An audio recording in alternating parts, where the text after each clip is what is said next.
Et après un séjour remarqué à Rome et à Glasgow, le chef de l'État retourne ce jeudi à Kinshasa. Dans la capitale, l'UDPS, son parti politique a mobilisé pour son accueil. Les élus nationaux sont également mis à contribution.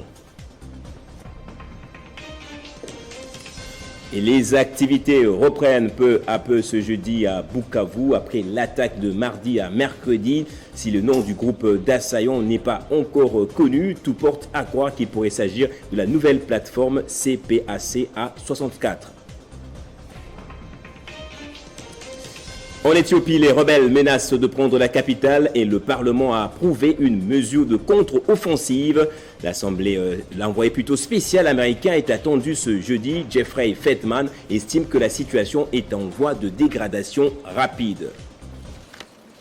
Bienvenue à vous tous et merci d'être avec nous sur Télé 50. Le chef de l'État retourne ce jeudi au pays après avoir représenté l'Afrique et la RDC à deux grandes rencontres mondiales, notamment à Rome lors du G20 et à Glasgow pendant la COP 26. Et pour son retour, c'est une mobilisation inédite qui est mise en place pour son accueil. Militants des partis politiques et même des élus nationaux ont fait le déplacement de l'aéroport international de Njili pour un accueil sans précédent à Kinshasa, alors que la plénière prévue pour aujourd'hui à l'Assemblée nationale a été carrément annulée pour la cause. Les bus de la compagnie nationale de transport Transco ont été réquisitionnés pour transporter les militants des partis politiques membres de l'Union sacrée de la nation.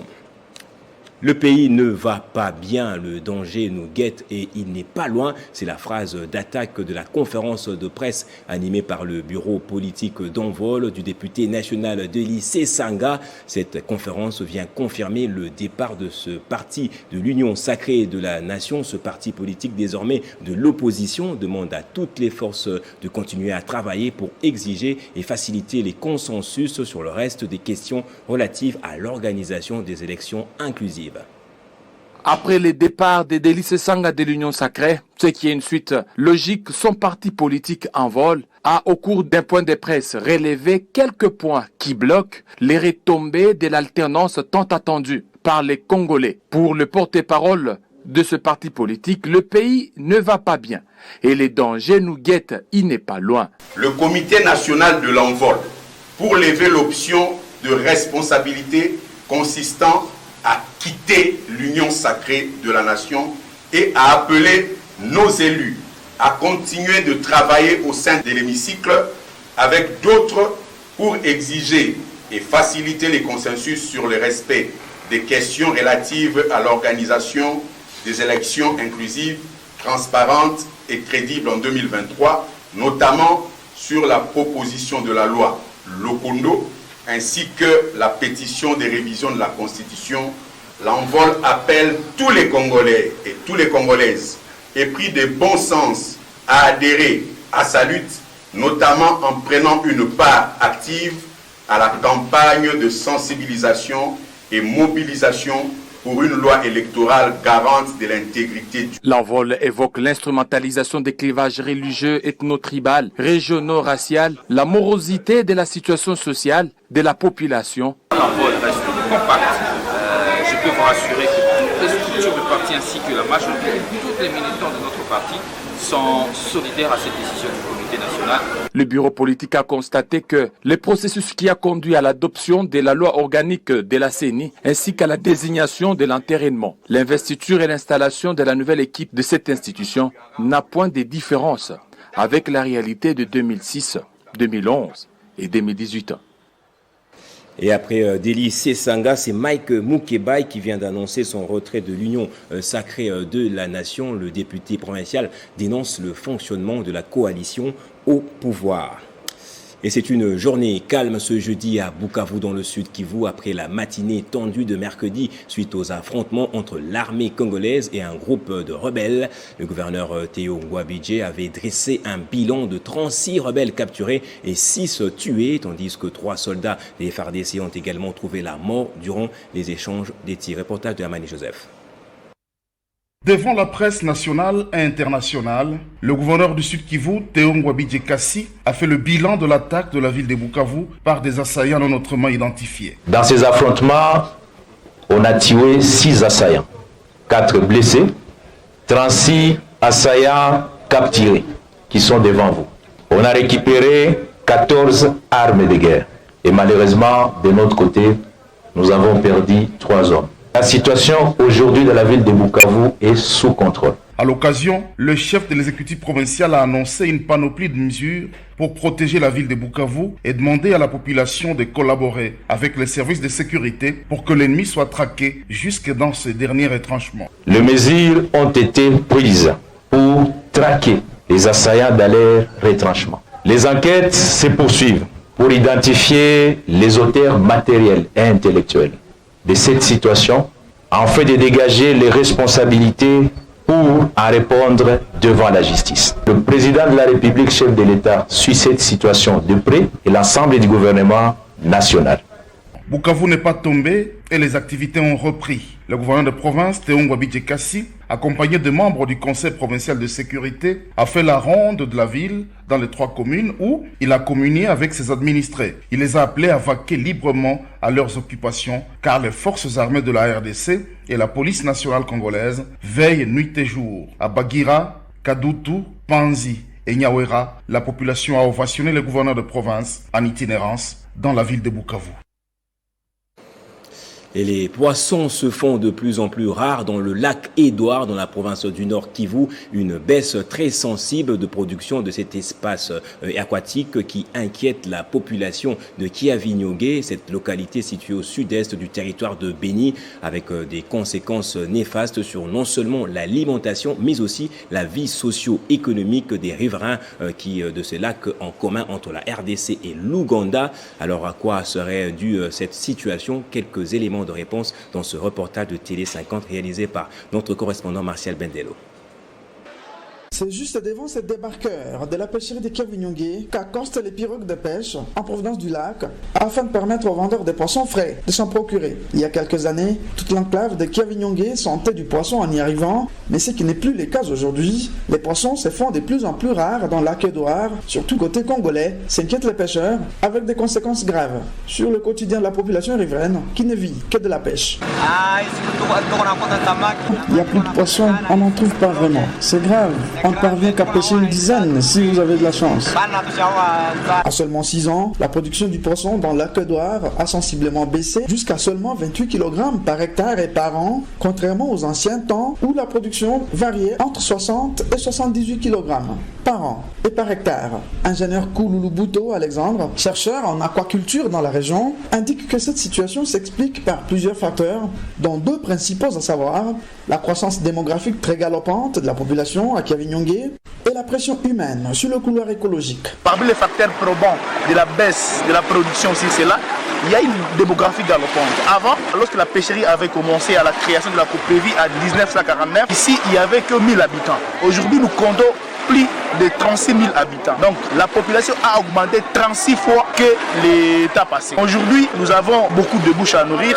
Alors, cette population s'apprend à des zones de frais. Donc, ils sont censés être des maternités. Il y a un problème, il y a une baisse des hippopotames sur les lacs. Donc, le couloir écologique est vraiment menacé. Vous voyez que partout, il y avait des acacias, mais qui ne sont pas là. Partout, il y avait les herbes dont se nourrissaient les hippopotames. En retour, lorsque les hippopotames vont consommer les herbes, ils vont déféquer dans les lacs. Il y aura production de la nourriture et les poissons vont vivre aisément. La pêcherie légale de Kiavinyongue, située à l'extrême sud-est du territoire de Béni, est l'une des 4 dont dispose la province du Nord Kivu. Créée en 1949, la pêcherie de Kiavinyongue est un don aux riverains du parc national des Virunga qui avaient cédé leurs terres à la création de ce patrimoine mondial de l'UNESCO en 1925. Et des pluies diluviennes se sont abattues sur la ville de Kinshasa où les réseaux d'assainissement sont bouchés par les déchets plastiques. Quelle politique d'assainissement faudra-t-il adopter pour limiter les dégâts dans la capitale où il y a plus de 10 millions d'habitants? Élément de réponse avec Jean-David Kilolo. C'est la saison des pluies à Kinshasa depuis les débuts du mois de septembre. Et ces derniers jours, des pluies diluviennes se sont abattues sur la capitale congolaise, causant des inondations dans plusieurs communes et dans le centre-ville. Il faut vraiment apprendre comment faire l'assainissement comme il faut. C'est une chaîne de travaux, donc qui doit être fait ensemble. Quand je suis en train de balayer, une autre personne est en train de ramasser, une autre entreprise quoi, est en train de ramasser, une autre est en train de traiter, et une autre personne est en train de traiter les déchets déjà. Et on nous dit que l'assainissement c'est une pyramide renversée. Lorsque l'assainissement est en train d'être fait, au lieu de balayer, commencer par balayer, commence d'abord par nous créer des usines qui vont traiter tous ces déchets avant de balayer. Quand il y a des inondations, les populations vaquent difficilement à leurs occupations. Les eaux emportent des maisons, les caniveaux sont bouchés à cause des déchets plastiques. D'où il faut un assainissement. Et qu'est-ce qui bloquerait cela? L'assainissement ne se fera jamais dans ce pays s'il n'y a pas de volonté politique. Donc la réussite de l'assainissement dépendra de la volonté politique. Parce que les gens qui sont en train de détruire l'assainissement, c'est les politiciens. Quand ils veulent manipuler l'assainissement en se cherchant des bases politiques, c'est là où nous sommes en train de détruire le pays. À chaque pluie à Kinshasa, il y a lieu à craindre, car dans certains quartiers, les populations construisent des maisons sur les espaces destinés aux caniveaux. Et selon certains experts, pour lutter contre les inondations, il faudrait revoir le cadastre de la ville et construire un nouveau réseau d'assainissement. Et en santé, à présent, maladie presque rare en RDC. Il y a encore quelques années, actuellement à Kinshasa, l'épilepsie affecte plusieurs Congolais. Selon les spécialistes, seulement les patients sont de plus en plus victimes de stigmatisation. Regardez. Rien que pour la ville-province de Kinshasa, sur près de 500 personnes consultées pendant la période allant de janvier 2020 à janvier 2021, 200 patients souffrent d'épilepsie, affirme le service de neuropsychiatrie de l'hôpital Marie Biamba Mutombo. Maladie rare au Congo-Kinshasa, ceux qui en souffrent sont souvent accusés d'être envoûtés, ce qui n'est pas le cas, selon plusieurs témoignages. Une fois atteint de l'épilepsie, surtout en milieu scolaire, l'élève devient victime de la stigmatisation de ses collègues de classe. Certains craignent même d'être contaminés alors qu'elle n'est pas contagieuse. Les causes génétiques, des infections, des traumatismes crâniens, des malformations et tumeurs cérébrales AVC et l'alcool sont souvent à la base de l'épilepsie. À cause d'elle, certaines personnes perdent leur emploi. Des enfants en milieu scolaire renvoyés de l'école parce qu'ils font des crises d'épilepsie. Et quand on est en couple, facile de se voir abandonné par son conjoint. Et pourtant, les spécialistes rassurent que l'épilepsie n'est pas une maladie infectieuse, encore moins contagieuse, et elle n'est pas non plus mystico-religieuse pour empêcher les malades de consulter. Et à ce sujet, nous sommes justement en ligne avec le docteur Emmanuel Epengue, qui est neuropsychiatre. Bonjour docteur. Autrefois, maladie rare en RDC, qu'est-ce qui explique la montée des cas d'épilepsie, notamment à Kinshasa? En effet, il est important de savoir que l'épilepsie, c'est une maladie neurologique chronique qui est classée dans notre pays comme des maladies négligées, mais qui pourtant se retrouvent à une fréquence très importante. Dans le monde, le nombre d'épileptiques est estimé à environ 50 millions de personnes qui sont touchées par l'épilepsie. Et près de 80% des personnes touchées par l'épilepsie se retrouvent dans les pays à revenus faibles ou intermédiaires comme la République démocratique du Congo. Dans notre pays particulièrement, nous n'avons pas de statistiques fiables concernant le nombre de cas d'épilepsie qui existent, puisque il n'y a pas encore des études qui ont été menées à large échelle pour donner cette estimation. Il y a beaucoup de personnes qui font des crises d'épilepsie, mais qui des fois passent inaperçues ou que le professionnel de santé ou la population ne reconnaît pas facilement. Et souvent, ce sont des cas qui sont cachés parce que vous savez que l'épilepsie, c'est une maladie de la honte. Et donc, les personnes n'ont pas souvent l'habitude de pouvoir se présenter lorsqu'ils font ces crises-là. Là, c'est un premier facteur. Mais un autre facteur, c'est le facteur infectieux, puisque l'une des causes de l'épilepsie, c'est l'infection. Mais docteur, par rapport à ce tableau sombre que vous avez présenté, quelle prise en charge privilégiée? Ce qui est très important, c'est l'information. Et je pense que parmi les canaux qui doivent être utilisés, c'est les médias et différentes sensibilisations dans les quartiers où la population doit connaître cette maladie, parce que chez nous, vous verrez même les plus intellectuels pensent que l'épilepsie c'est la sorcellerie, alors que c'est une notion dépassée dans plusieurs pays.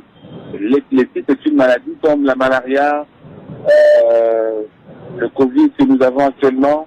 Donc c'est une maladie neurologique qui existe et qui se soigne. Et ces statistiques ont montré que lorsque les personnes reçoivent les traitements et qui sont diagnostiqués correctement, près de 70% des crises sont stabilisées et vous avez une personne qui peut vivre sa vie normalement et ne plus faire des crises. Et en Éthiopie, alors que les rebelles tigréens du parti TPLF se trouvent encore à 400 km au nord de la capitale éthiopienne, leur progression de ce dernier jour met sous pression le gouvernement qui n'a pas eu d'autre choix que de déclarer l'état d'urgence depuis mardi sur l'étendue du pays. La guerre civile qui dure depuis 1 an en Éthiopie a pris une autre ampleur depuis ce week-end. Les rebelles de la province du Tigré sont entrés dans 2 villes stratégiques du pays qui se situent au nord de la capitale et semblent avoir le dessus militaire sur l'armée nationale. Cette nouvelle situation fragilise la position du gouvernement de la République qui a déclaré ce mardi l'état d'urgence dans tout le pays. Les rebelles pourraient désormais s'approcher de la capitale, Addis Abeba. Les autorités appellent la population à se mobiliser pour contrer l'avancée des soldats tigréens.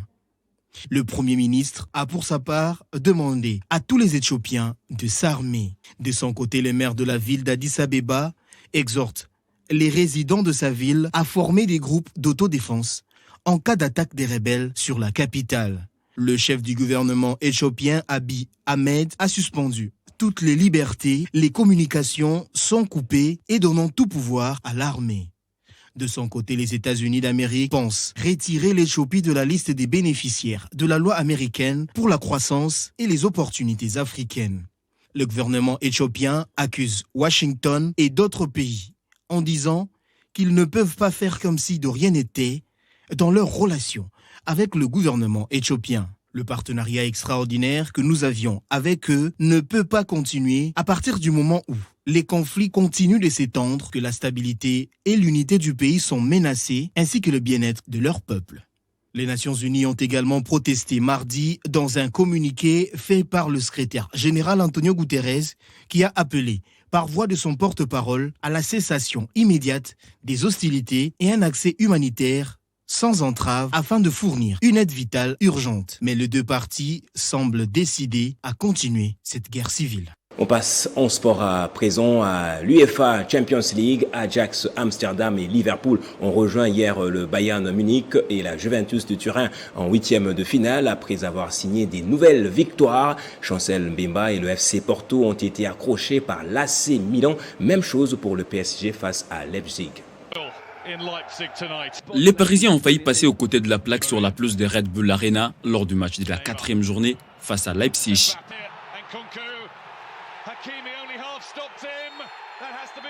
L'Irlandais va permettre ainsi aux Parisiens de passer devant Marquardt avec son 2e but inscrit à la 39e minute. Au retour des vestiaires, les visiteurs vont garder le contrôle du match, mais seront surpris au temps additionnel avec le but égalisateur de Dominique Szoboszlai.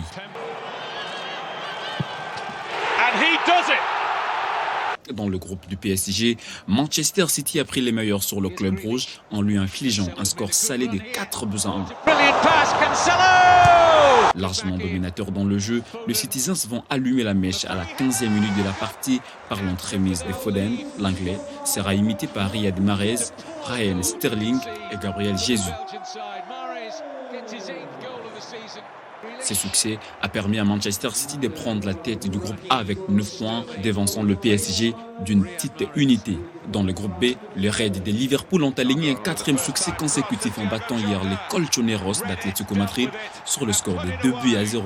Les 2 réalisations de Liverpool portent les signatures de Diogo Jota à la... L'autre club qualifié en 8e de finale, c'est Ajax Amsterdam qui a renversé hier le Borussia Dortmund au terme d'un match palpitant. Mené à la 37e minute de jeu par Dortmund, les Golden Zonen, votre match de ce groupe C, a vu Sporting déculotter Beşiktaş 4-0. Dans le groupe D, le Real Madrid a évité les pires face au Shakhtar Donetsk. Et c'est Karim Benzema qui a sauvé de justesse le merengue grâce à son doublé marqué au 14e et 61e minute de la partie. Dans l'autre rencontre de ce groupe E, l'Inter Milan a étrié Sheriff 3-1. Fin ce journal, on passe au rappel de titres à présent.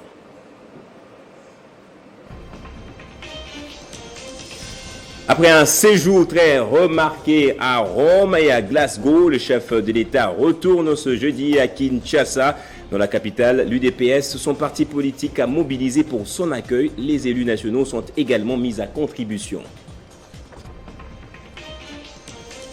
Et les activités reprennent peu à peu ce jeudi à Bukavu après l'attaque de mardi à mercredi. Si le nom du groupe d'assaillants n'est pas encore connu, tout porte à croire qu'il pourrait s'agir de la nouvelle plateforme CPAC A64.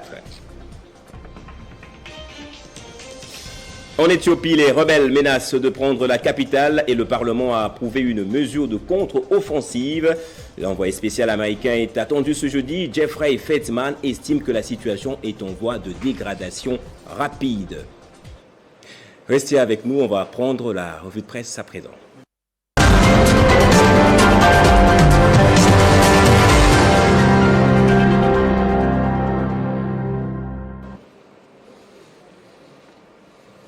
Et la revue de presse, c'est avec Bédrine Kenge qui fait déjà son entrée de l'autre côté du studio. Bonjour et bienvenue à vous, Bédrine. Bonjour Gaëtan et merci. J'aime bien votre coiffure. Rapidement, la raison du départ de Délice Esanga de l'Union Sacrée, c'est le premier sujet que vous avez retenu pour votre revue de presse. Effectivement, Gaëtan, il a lors de son point de presse tenu hier confirmé son départ de l'Union Sacrée. Il a par la même occasion relevé certains points qui bloquent. Selon lui, les retombées de l'alternance tant attendues par les Congolaises et Congolais renseignent la prospérité. Et parmi ces facteurs, le conférencier Nicolas Linga a fustigé l'instrumentalisation des clivages religieux, ethno-tribales, régionaux, raciales, la morosité de la situation sociale de la population, pour ne citer que cela, Gaëtan. Et voilà pourquoi le porte-parole de l'Envol a déclaré que le pays ne va pas bien, le danger nous guette et il n'est pas loin. Et pour éviter le pire, ce parti politique qui va désormais évoluer comme force autonome appelle les Congolais en vue de se mobiliser pour avoir une loi électorale qui va garantir l'intégrité du droit de vote. Note de son côté Forum des As, cette décision intervient après que l'Envol ait constaté les vices dans la désignation, l'entérinement, l'investiture et l'installation de l'équipe Kadima à la tête de la CENI, précise le quotidien. Et pour sa part, Denis Kadima, le nouveau président de la CENI, repris par la prospérité dans une autre page, a rassuré de travailler pour donner une réputation faste à la centrale électorale lors de sa première réunion avec les membres de son service. Et certains journaux ont consacré leur une à l'accueil réservé au chef de l'État après sa participation à la COP26 en Écosse. Tout à fait, Gaëtan. L'arrivée du chef de l'État, Félix Tshisekedi, fait l'objet d'une forte mobilisation des partis politiques membres de l'Union Sacrée de la Nation. Aux parlementaires, des appels à lui réserver un accueil chaleureux au niveau de l'aéroport de Njili. Se sont multipliées les dernières 24 heures à scène politico-CD. À sa une, et en croire Forum des As, c'est le communiqué des plusieurs partis politiques dont le MLC, le PALU, l'AFDC, l'UDPS et autres qui ont appelé la population à se mobiliser pour le retour du président de la République. Et c'est une façon de le féliciter après son succès diplomatique en Israël, aux assises de G20 à Rome et de la COP26 en Écosse. Mais certains observateurs avertis redoutent la paralysie dans cette partie est de la capitale réputée par ses embouteillages monstres à la suite de cette pratique qui rappelle justement l'ère du maréchal Mobutu, fait remarquer le confrère. Et entre-temps, le FCC annonce sa participation à la marche des forces sociales du 13 novembre prochain pour faire respecter la Constitution.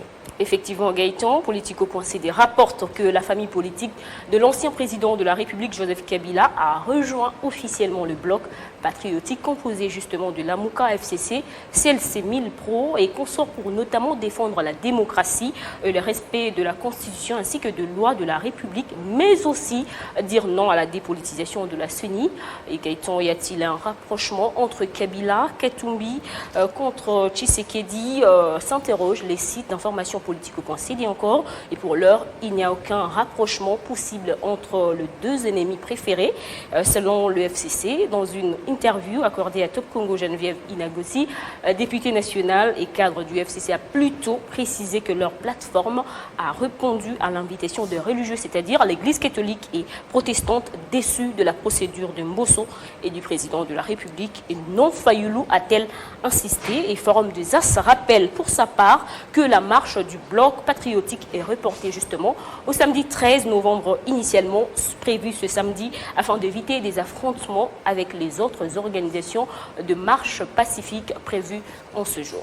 Et terminons avec ce sujet qui s'éternise du jour au jour.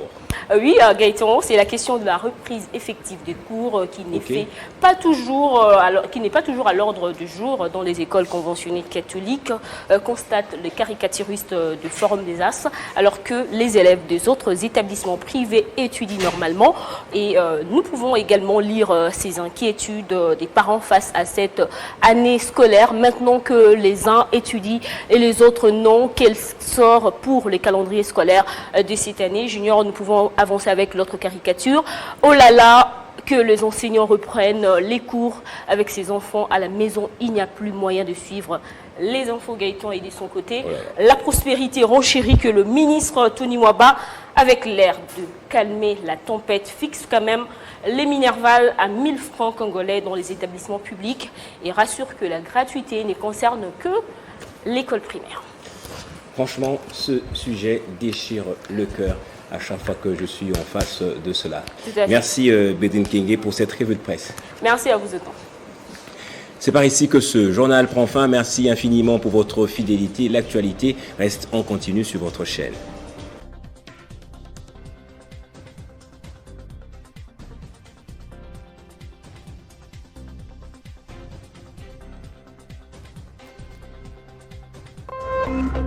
Téléchargez les infos Télé 50 sur www.télé50.cd.